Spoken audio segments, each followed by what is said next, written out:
aplauso fuerte Bravo. para la doctora Lucía Delgado. Doctora, gracias por venir. Gracias a ustedes. ¿Cómo anda? Muy bien, por suerte. Bueno, me alegro mucho. Tratando de andar muy bien, como Tratando. todos, ¿no? Con todo esto que está pasando. Estábamos viendo algunas cifras con respecto... No estamos al aire ahora. Sí, estamos al ¿Ah, sí? aire. Ah, muy bien. Sí. Ah, sí. Por las dudas, por las Acá dudas. siempre. ¿Sabe lo que pasa? Es la virtud que tiene este programa. Nunca se sabe cuándo estamos al aire. Ah, bueno. Entonces bueno. estamos todo el tiempo pendientes. No, le decía que un poco asombrados, preocupados, más Sí. que asombrados por los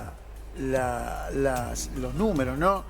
Tenemos entendido que en estos momentos el cáncer para menores de 70 años pasó a ser la principal causa de muerte en nuestro Exacto. país. ¿Es así? Exacto. ¿Pasó ahora porque la pandemia... ¿Era la pandemia? ¿Era el COVID? No. A ver, antes de la pandemia infecciosa Sí. que estamos viviendo en el mundo por COVID-19, el cáncer en el mundo globalmente era y sigue siendo la segunda causa de muerte. Ajá. La primera causa de muerte, las enfermedades cardiovasculares. Ahora, a medida que se van controlando las enfermedades cardiovasculares, primero se controlaron las infecciosas antes de esta pandemia, entonces las enfermedades crónicas, no las agudas infecciosas, las crónicas pasan a ser la primera causa de muerte, también llamadas no transmisibles. Y bueno, de esas enfermedades crónicas no transmisibles, que son la primera causa de muerte en el mundo globalmente, Sí. o sea, las cardiovasculares, el cáncer, las enfermedades pulmonares obstructivas crónicas, la diabetes, ¿verdad? Sí. Todas ellas, 3 de cada 4 fallecimientos que ocurren en el mundo son por esas enfermedades en conjunto. En el mundo globalmente, las cardiovasculares siguen siendo la primera causa de muerte, seguidas del cáncer. Pero en los países más desarrollados, con más alto índice de desarrollo humano, en muchos de ellos ya el cáncer pasó a ser la primera causa. En Estados Unidos hace 15 años o más que el cáncer ya es la primera causa de muerte. Y en el Uruguay, bueno, ahora voy, y más todavía, pasó a ser en 48 países, la mayoría de ellos de muy alto índice de desarrollo humano, que Uruguay ocupa ese conjunto de países, la primera causa de muerte precoz o temprana, que bueno, que actualmente se define como la que ocurre antes de los 70 años. Ya ahí ya está primero en Ahí el ya está, sí. primero en 48 países, de los cuales Uruguay es uno. Son casi todos países con muy alto índice de desarrollo humano, o sea, alto ingreso per cápita, buen nivel de educación, ¿verdad? Y expectativa de vida larga. Y ahí viene el cáncer. El cáncer, las causas no se conocen todas, pero lo que sí se sabe, la mayoría de los tumores sólidos, que son los más frecuentes, no los hematológicos, ocurren cuando en una misma célula se acumulan una cantidad de mutaciones o daño del material genético, ¿verdad? Una mutación es un cambio en la secuencia del ADN, que es donde, bueno, el ADN es lo que conforma nuestros genes, la información que hace que seamos como somos. Cuando en una misma célula se acumulan, en general se ha estimado un promedio de 5 a 7 cambios. Hay cánceres que ocurren con menos, otros con más. Además de cambios no genéticos, en una misma célula, ¿qué tipo de cambios? Los que permiten que crezca, se divida, ¿verdad? O prolifere en forma independiente de los controles normales. Cuando tenemos una herida va a cicatrizar. Claro, Sí. sí. Pero una vez que cicatriza, las células cutáneas de la piel no se reproducen más. Ya está, hay un Terminas. control que la induce a proliferar y a reparar la herida a todos los tejidos, y cuando eso se logra, no se reproducen más. ¿Saben cuándo detenerse? Claro, un tumor maligno o benigno ha perdido ese responder a esos controles, y las células van a crecer en forma independiente y después adquieren la capacidad de invadir los tejidos circundantes, de invadir los vasos sanguíneos, linfáticos, pasar a la circulación, sobrevivir en la circulación, extravasarse y poder vivir en un tejido distinto al que les dio origen. Todo eso lo van adquiriendo en la medida que se acumulan ciertos cambios. Los más importantes son genéticos. Eso no quiere decir heredados. Una cosa es los cambios genéticos heredados y otra cosa es los cambios genéticos adquiridos durante la vida. Ajá. ¿Adquiridos cómo? Y bueno, por ejemplo, cuando nos exponemos al sol en forma irresponsable, pueden mutar las células de la piel. Si lo hacemos eso desde la infancia y sin ningún tipo de cuidados, tenemos más riesgo que el que no lo hace, que en una célula de la piel ocurran la cantidad de cambios necesarios para... O el cigarrillo, por ejemplo. Ni que hablar. El cigarrillo es la principal pandemia que vive la humanidad. Ahora, pero... Fíjese, ¿no? Que volviendo... mata a la mitad de las personas sí. que lo consumen, y no solo de cáncer, ¿verdad? Sí. Pero bueno, volviendo un poquito al tema, ¿no? Sí. Sin irnos del tema, sí. Uno puede... Entonces vamos a la expectativa de vida. Cuanto más vivimos, sí, más probable es que en una misma célula se acumulen todos esos cambios. Ajá, claro. ¿Por qué? Porque todo el tiempo pueden haber mutaciones, pero las células también tienen sistemas capaces de detectar esos cambios y repararlos. Entonces es poco probable que en pocos años eso ocurra. La probabilidad de que se acumulen en una misma célula los cambios que la transformen en una célula tumoral y más todavía en una célula tumoral maligna aumenta cuanto más vivimos. Es como uno tiene miedo, mira para los dos lados, que lo atropelle un auto, un camión cuando cruza la calle. Sabe que si cruza en el semáforo, igual mira para los dos lados, el riesgo es menor, pero nunca es cero. Y va a ser mayor cuantas más veces crucemos la calle. La probabilidad de que eso ocurra aumenta con el número de veces que nos exponemos. Y bueno, esto es lo mismo. Entonces, los países que tienen mayor expectativa de vida, como Uruguay, por ejemplo, Canadá, Francia, Alemania, Estados Unidos, tienen mayor incidencia de cáncer. Entonces, cuando dice Uruguay es el que tiene la incidencia más alta de cáncer, sí, también es uno de los países con la mayor expectativa de vida, con el mayor ingreso per cápita, con un estilo de vida occidental, donde ahí nos exponemos más, en eso somos poco inteligentes, en eso los países con un estilo de vida occidental, ¿verdad?, con un alto ingreso, pero tienen mayor exposición a factores de riesgo para provocar enfermedades no transmisibles como el cáncer. El tabaquismo, por ejemplo, es el principal factor de riesgo. El consumo nocivo de alcohol, la dieta, una dieta no saludable, el sedentarismo, ni que hablar. Entonces, usted me está hablando, está bien. Yo, por todo eso déjeme preguntarle una vez. Sí, claro, y después le dejo siga, todas las demás. No, pero a ver, no, en serio, hablando en serio, digo, porque a ver, lo del cigarrillo ni que hablar, lo del abuso del alcohol también, el sol perjudica muchísimo. Sí. Ahora, si nos ponemos a hilar fino, por decirlo de alguna manera, hay muchísimas cosas. Alguien habló también de que, bueno, el uruguayo es mucho de tomar mate, esa infusión de agua caliente que hacemos durante mucho tiempo durante el día, también es perjudicial. Sí, o sea... a ver, vivir es perjudicial porque es un riesgo, no es perjudicial. A mí me encanta la vida, pero digo, vivir tiene riesgos y muchos beneficios, ¿verdad? A ver, el mate, como todo, ¿no? Lo que hace mal, o está bien demostrado, es el agua hirviendo. La temperatura del agua del mate tiene que ser apropiada. Bien. Entonces digo, ¿y con todo esto a qué voy? Por suerte que lo voy a dejar que me haga todas las preguntas, porque justamente... Pero es muy interesante lo que usted habla, pero vio que en el correr de su relato nos quedan como algunas dudas y eso es lo que queremos.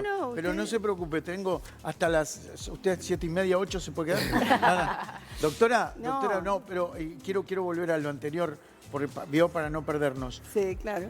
Puede ser también causa de que a raíz de la pandemia no hemos sido tan precavidos como lo éramos de ir enseguida a consultar a un médico, porque no es lo mismo, y usted lo sabe muy bien, digo, por más videollamada, Zoom, que haga uno cuando tiene alguna molestia o siente algo distinto en su cuerpo, no es lo mismo ir al médico y que el médico lo vea de forma inmediata. A ver, muchos hablamos, y lo viví en carne propia, de que es muy importante el momento, ir enseguida al médico, claro, para prevenir, ¿no? Por supuesto. Pero si nos dejamos estar, todo empeora. Claro que sí. A ver, justamente por eso le agradezco tanto y les agradezco que me hayan invitado. No porque vengamos acá a poner nerviosa a la gente, que no es eso, porque yo entiendo, a nadie le gusta estar enfermo. Y menos tener una enfermedad crónica o que de repente se diagnostique en una etapa en que ya no es posible curarla, aunque siempre es posible controlarla, ¿no? Sino que estamos acá justamente para ayudar a prevenir o a detectar en una etapa temprana en que podamos seguir viviendo una vida normal, sin secuelas. Y eso es posible, aún en cáncer, Si yo les digo que hasta el 50%, la mitad de los cánceres que hoy ocurren, se podrían haber evitado si adoptáramos conductas saludables, no fumáramos, hiciéramos una exposición responsable al sol, ¿verdad? Y nos vacunáramos, porque algunos cánceres sabemos que están vinculados con ciertos virus. Claro. El virus peor, ¿verdad? Es el virus del papiloma humano, ciertos tipos que provocan muchísimos tipos de cáncer, no solo el cáncer de cuello uterino, todos los cánceres del área genital y perineal, ¿verdad? De otorrino, que es tremendo, el cáncer de lengua, el cáncer de faringe. Entonces, y eso logramos en nuestro país poner a disposición sin costo para todas las niñas y niños, ¿verdad?, de 11, 12 años, la vacuna contra el VPH, los tipos oncogénicos. ¿Se imaginan un mundo en que no se sufrieran todos esos cánceres que son tremendos? Porque los cánceres del aferotorrino, el cáncer de cuello, que es menos frecuente que el de mama, pero afecta a mujeres mucho más jóvenes, que a veces ni siquiera se controlan para detectarlo, aunque ocurra en una forma temprana. Entonces es menos frecuente, pero muchas veces afecta y muchas veces pierden la vida mujeres jóvenes. ¿Es cierto que cuanto más joven uno es más difícil controlar el cáncer? No tiene nada que ver. ¿Eso es un mito? Lo que quisiera decirle a las mujeres jóvenes y a todas las mujeres es que el cáncer de cuello uterino no debería existir. Si las mujeres nos controláramos, nos vacunáramos las niñas, pero aún sin la vacuna. Si las mujeres nos controlábamos, no habría cáncer de cuello uterino. Siempre va a haber uno, ¿no? Siempre está aquel señor que fumó toda la vida y vivió 105 años. Eso, ¿qué control? Con los controles con PAP, ahora también hay otras formas de hacer los controles que probablemente estén disponibles en los próximos años, que tienen la ventaja de que la mujer no tiene por qué concurrir a un centro de salud a hacerse la toma, sino que puede hacerse la toma ella misma. Y eso para muchas mujeres que tienen dificultades, no tienen con quién dejar los niños, ¿verdad? Por ejemplo, una de las dificultades puede ser importante y puede ayudar. Pero solo con el PAP, varios países del mundo, Suecia prácticamente eliminó el cáncer de cuello uterino. Entonces, no venimos acá a asustar, venimos acá a todo lo contrario, a dar herramientas para que no tengamos que vivir asustados, sino vivir confiados de que hay ciertas cosas que se pueden prevenir, evitar.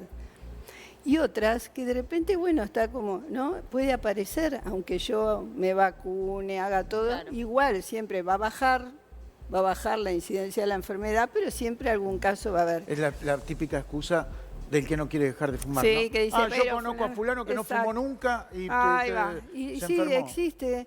Primero, y me da la gran oportunidad, existe el fumador pasivo, y esos se enferman. Tienen un poco menos de riesgo, pero tienen alto riesgo. Hemos tenido pacientes que no fumaron nunca, o que habían dejado de fumar hace 50 años, pero ¿cuánto fumaron del cigarrillo de los demás? Bueno, por suerte en Uruguay y en muchos países se va controlando el tabaquismo, pero todavía es muy frecuente. Y entonces aprovecho para decir, es hora de repensar el haber decretado la autorización de la comercialización de los productos de tabaco calentado. Eso, la OMS es clarita. Desde la Comisión Honoraria de Lucha contra el Cáncer le hicimos la consulta. Yo decía, ¿para qué los vamos a consultar si está en la página web? Que todos los productos de tabaco son nocivos y que no se cumple con el convenio marco de la OMS cuando se decreta autorizar la comercialización. Por ejemplo, los vaporizadores, quizás hay gente que no sabe bien qué es esto del tabaco recalentado, el vaporizador o el cigarrillo electrónico. El cigarrillo electrónico tampoco. Ningún producto de tabaco... ustedes pueden entrar a la página de la OMS y lo van a ver. Y lo tenemos fundamentado y por escrito. Entonces, por favor, en la pandemia hemos retrocedido. No por culpa no hay culpas. Es que la pandemia infecciosa nos condenó de alguna manera a quedarnos en casa. A tratar de no concurrir al principio. El distanciamiento físico que había que tener. No teníamos herramientas en ninguna parte del mundo, transporte seguro, visita segura a un centro de salud. Y lógicamente eso llevó a que hubiera un retroceso en los controles, como usted muy bien dijo. A eso en casa, nos quedamos en casa. aumenta el sedentarismo, comemos diferente, aumenta la pobreza, mucha gente, porque para comer saludable hay que tener recursos. Sí. Ustedes lo saben, para hacer una dieta realmente, bueno, saludable, ¿verdad? Hay que tener recursos. Sí, sí. O sea, y eso es claro. Entonces, la pandemia aumentó la pobreza, nos obligó a quedarnos en casa, ¿verdad? En todas partes del mundo. Y eso nos expuso mucho más al alcohol, al sedentarismo, como decía, una vida... Al cigarrillo, porque es mucho tiempo bueno, ocioso. Por supuesto. Entonces, ¿qué mensaje damos? Tenemos que ayudar y no desayudar. Y yo digo, bueno, hay que repensar entre todos si eso, lo mismo que bajar la exigencia en el rotulado de alimentos, que fue un gran avance, porque yo soy franca, soy médico, pero no soy nutricionista. Uno mira así esto que voy a comprar y realmente era muy difícil. Y las etiquetas están hechas para que no entiendan no lo que tiene. No entendés nada. Claro. En cambio esta, claro, no tiene exceso. No quiere decir que no lo puedas consumir, quiere decir que no lo tenés que consumir frecuentemente. Exacto. Y si podés, elegí otra cosa. Entonces, eso también, las políticas públicas que pasan no solo por informar bien a todos, sensibilizarnos, darnos confianza, cómo podemos defendernos de los riesgos, así como existen en otras áreas de la vida, cuando yo decía cómo no nos transportamos, pero hay herramientas para defendernos, ser felices, pasar bien y poder reducir riesgos de males mayores. ¿Usted trabajó con el Dr. Robinson? Yo sí. Ah, bien. No, porque nos visitó también, estuvo charlando con nosotros. Sí, es compañero mío de toda la vida, hicimos el posgrado juntos. Ajá, muy bien. Sí. Doctora, sabe que tendríamos para charlar muchísimo más. Y muy buen compañero, además. Es buen compañero, ¿no? Sí, muy bueno. Muy pintoresco y muy sí, muy es agradable, encantador. muy agradable. Es encantador. Yo le quiero agradecer muchísimo. Dentro de todo lo que hoy hablaba él del cigarrillo electrónico, esto, lo otro, la marihuana también, ¿no? Sí, Entra le voy a decir así, no quiero extenderme, que de la marihuana, de eso también en la facultad nos ocupamos. Apenas apareció la propuesta del gobierno, yo organicé un ateneo de todos los pisos del Hospital de Clínicas, invitamos a todo el mundo y después eso se repitió durante el último gobierno del profesor Tabaré Vázquez. En casa también se hizo lo mismo. ¿Qué pasa? Lo de la marihuana respecto al riesgo de cáncer de pulmón o los riesgos asociados al tabaco son muy difíciles de saber, porque casi todas las personas que consumen marihuana o consumían tabaco también. Entonces es muy difícil saber. Claro. No se sabe. Pero toda adicción, no sé, no me quiero meter en ese tema, pues es un tema que se sabe menos, ¿verdad? Y que tiene además algunas indicaciones médicas muy concretas, ¿verdad? Pero lo que le puedo decir es que le agradezco mucho a todos, porque la idea es esta, tratar de ver cómo podemos hacer para recuperar los retrasos y seguir avanzando. El bajar ese número depende pura y exclusivamente de nosotros. Sí, bueno, cuando digo nosotros y cuando usted dice nosotros, piense que no depende solo de cada uno de nosotros. Primero, las políticas del gobierno son fundamentales. ¿En qué sentido? No solo en lo que sale, vio como es muy importante todo lo que veíamos, la parte de comunicación durante la pandemia infecciosa, no solo eso, las políticas públicas hacia los prestadores de salud, que tienen que colaborar, porque las personas reciben de su prestador la información, las posibilidades de acceso, todo eso, ¿verdad? Entonces, las políticas públicas hacia la población de sensibilización, hacia los prestadores de salud, y trabajando todos juntos, porque por ejemplo las guías van a tener que cambiar, no podemos usar las mismas guías que usábamos en la prepandemia en una etapa en que va a haber un aumento de la demanda. Todo lo que no fuimos vamos a ir, ¿verdad? Dejamos de ir a hacernos los controles y ahora vamos a aparecer todos juntos y los cánceres bajaron. Pero en realidad lo que bajó fue los diagnósticos. Ahora van a aparecer más y más todo. Entonces hay que reorganizar el sistema para que no se desborde y se puedan atender las situaciones más graves o que requieren atención más urgente. Más urgente. Claro, y en eso ustedes son actores también, y como lo vemos hoy acá. Gracias. Este es flor de actor. Mirá cómo levanta una Doctora, muchísimas gracias. Espere, yo le explico cómo es. Porque usted sabe de medicina y yo algo aprendí. Ya le digo. Doctora, no, pero antes, en serio, muchísimas gracias. No. Muchísimas gracias por venir y charlar con nosotros. No, por favor, el agradecimiento es mío, un placer. El aplauso para la doctora Bravo. Gracias. Delgado.